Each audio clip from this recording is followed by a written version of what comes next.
Ram Ram ji. UP से बहुत खतरनाक खबर आ रही है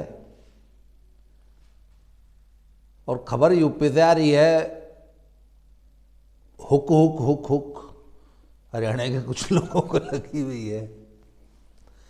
आजम खान, तंजीम फातिमा और अब्दुल्ला आजम खान रामपुर के नवाब। एक क्या वो भी दिन थे जब समाजवादी पार्टी की सरकार हुआ करती थी और आजम खान के मुंह से चिराग जला करते थे यूपी में। यस, मूत के भी चिराग जलते हैं यदि सत्ता हाथ में हो। तो आजम खान के मुंह से चिराग जलते थे तब यूपी में, और इतना घमंड आ गया था कि उनने योगी आदित्यनाथ जी को रुला दिया था। फूट फूट के रोए थे, संसद में सांसद थे। इतना प्रताड़ित किया था। समाजवादी पार्टी की सरकार थी और अपनी व्यथा सुनाते हुए और गुंडागर्दी और मनमानी की कहानी सुनाते हुए संसद में फूट फूट के रोए थे।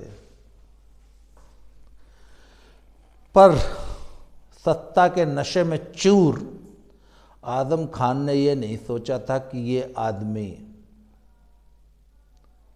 कभी उत्तर प्रदेश का सीएम भी बन जाएगा। हालांकि दूरदर्शी आदमी है, सोचना चाहिए था। यही गलती आजम खान ने भी की थी। सॉरी, वो मुख्तार अंसारी ने भी। मुख्तार अंसारी जब मऊ का दंगा हुआ था तो मुख्तार अंसारी पे आरोप था कि ओपन जीप में खुलेआम ऐसे पगड़ी बांध के ओपन जीप में ऊपर बैठ के पूरे दंगे का संचालन कर रहा था और बाहर आके बोलता था कि मैं शांति स्थापित करा रहा हूं, और वहां पर देख के जाता था और फिर जाके अपने टोले में बोलता था कि फलानी जगह फलाना है, वहां दुकान लूटो, वहां ये करो, वहां आग लगाओ। पूरा सरेआम डायरेक्शन देता था। तो उस दंगे के विरोध में और हिंदू जो प्रताड़ित लोग थे, विक्टिम्स थे, उनसे मिलने के लिए बाबा आए थे योगी आदित्यनाथ जी। तो सरेआम उन पे पथराव करा गया था, जान से मारने की कोशिश हुई थी मऊ में। घुसने नहीं दिया था मऊ में इसी मुख्तार अंसारी ने। मुख्तार अंसारी ने सपने में भी नहीं सोचा होगा कि ये बाबा किस दिन सीएम बन जाएगा और इस बाबा के पास बुलडोजर होगा। आज वही मुख्तार अंसारी 9 आंसू रोता है, भीख मंगवा दी है। Anybody who is from the family of Mukhtar Ansari, या एनीबडी, चाहे वो किसी जात का है, किसी धर्म का है, अगर मुख्तार अंसारी का आदमी है तो बाबा भीख मंगवा देगा। अगर क्रिमिनल है तो एनकाउंटर करवा देगा। करवा दिया बाबा ने। तो बाबा बहुत खुंदकी आदमी है भाई। 7 साल की सजा हुई है फोर्जरी के केस में। अपने बेटे अब्दुल्ला आजम खान का फर्जी सर्टिफिकेट बनवाया था आजम खान और उनकी धर्मपत्नी जी ने। पहला सर्टिफिकेट जो है वो रामपुर से बनवाया था 28 जून 2012 को, रामपुर म्युनिसिपल कॉरपोरेशन से, और उसमें एफिडेविट दिया था आजम खान और तंजीम फातिमा ने कि हमारा बेटा ऐसे ऐसे ऐसे इस तारीख को यहाँ रामपुर में पैदा हुआ है, ये उसकी डेट ऑफ बर्थ है, उसका बर्थ सर्टिफिकेट बनवा दो। और उसी डेट ऑफ बर्थ सर्टिफिकेट से इन्होंने उसका पासपोर्ट बनवाया। फिर 2015 में लखनऊ की म्युनिसिपल कॉरपोरेशन से एक नई डेट ऑफ बर्थ का सर्टिफिकेट बनवा लिया। उसमें जो है वह एक मेरी हॉस्पिटल है, उसका बर्थ सर्टिफिकेट फर्जी लगाया गया, वो बन गया। इस डॉक्यूमेंट, ये जो नया बर्थ सर्टिफिकेट था, इसमें जब वो जौहर यूनिवर्सिटी बनी तो उसमें जो कागजात लगाए गए ना, भाई कौन है, कौन डायरेक्टर है, क्या है, कैसे जमीन खरीदी गई, वो तमाम जितना भी जौहर यूनिवर्सिटी का पेपर वर्क था, उसमें जो अब्दुल्ला आजम के जितने भी डॉक्यूमेंट्स लगे उसमें ये नया वाला बर्थ सर्टिफिकेट था। उसके बाद ये भी था कि जब चुनाव लड़े अब्दुल्ला आजम खान तो उनकी डेट शायद कम थी, तो तत्कालीन जो भाजपा कैंडिडेट था जो जिससे हारे थे, सॉरी जो हारा था, उसने जो है कोर्ट में केस कर दिया। तब तक बाबा की सरकार आई गई थी, बाबा ने वो केस पर थूक दिया। वैसे तो 300 350 केसेस हैं, हर केस में सजा होती आ रही है, पर अब तक कभी 2 साल की होती थी, कभी 3 साल की होती थी। इस केस में तीनों बाप बेटा और माँ, तंजीम फातिमा, आजम खान और अब्दुल्ला आजम खान, तीनों को 7 साल की सजा आज सुनाई है रामपुर कोर्ट ने। इससे पहले 2 और 3 साल की सजाएं हो चुकी है, कहीं अपील में बरी हो गए, 2 साल बाद बेल मिल गई, अब 7 साल के लिए गए हैं अंदर। धाराएं कौन कौन सी हैं? 420, धारा 467, 468, 471, ये तीनों फोर्जरी की धाराएं होती हैं, और 120 भी आपराधिक षड्यंत्र। तो भैया अगर आपके 2 सर्टिफिकेट हैं,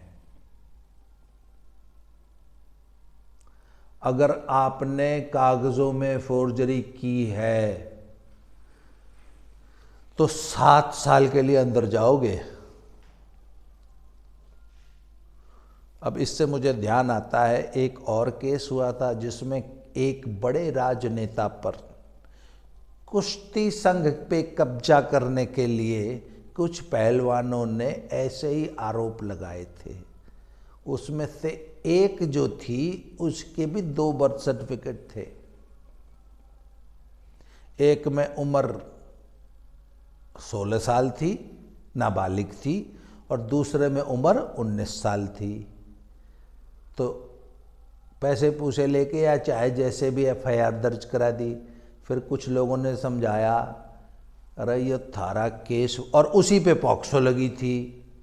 पीलवान जी लोगों ने पॉक्सो लगवाई थी, पॉक्सो लग गई, पॉक्सो लग गई, ब्रजभूषण जेल जाएगा, पॉक्सो। और इस पूरे मुकदमे में जो सबसे इंपॉर्टेंट चीज थी वो थी पॉक्सो। कहते पॉक्सो लग गई, अब तक गिरफ्तारी क्यों नहीं हुई? पॉक्सो लग गई, पॉक्सो लग गई। तो एक ने समझाया कि पॉक्सो तो नहीं लग गया, कि तू उल्टी जरूर जेल चली जाएगी। क्यों? क्योंकि तन्ने फोर्जरी की है, तेरी एक्चुअल उम्र है 19 साल, तू कागजों में सिर्फ ये पॉक्सो के लिए 16 साल की बनी है।